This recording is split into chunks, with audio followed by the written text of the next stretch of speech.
According to libertarians, we own ourselves.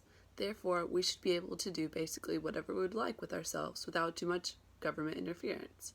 When applying libertarianism to taxation and government programs, they believe that redistribution of wealth for the sake of equality should not be allowed.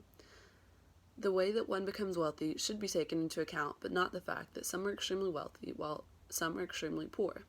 According to Nozick, as long as the wealth was accumulated justly, so not by selling stolen property or taking assets through force, then being wealthy is fine.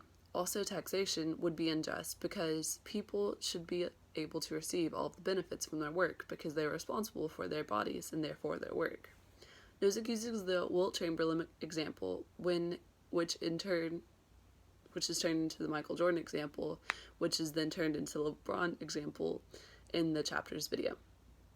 The example basically states that if everyone were to have the same amount of money before a season and then choose to give their money to said basketball player throughout the season, then that player would have substantially more money than everyone else. This is fine because these adults freely gave their money to this basketball player. When talking about government restrictions on personal liberty, libertarians believe in a minimal state of the government. They believe that since we own our bodies, we should be able to do as we please with them, whether that's be engaged in using drugs or prostitution or whatever they'd like.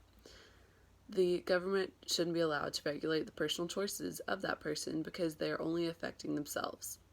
Therefore, a consenting adult takes on the risk of whatever the action they choose to partake in.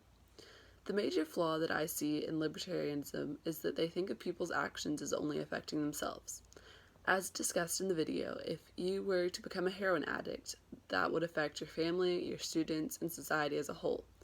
If there are no restrictions on such immoral behaviors, then people would be much more likely to engage in activities that would make them less productive and contributing to society.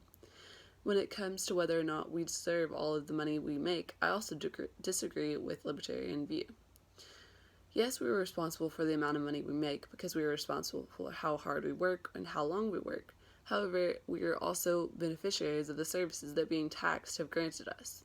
For instance, if you have ever driven on a road or walked down a sidewalk or used a government building or attended public school or went to a public park, you have used these services that taxing have allowed us to enjoy.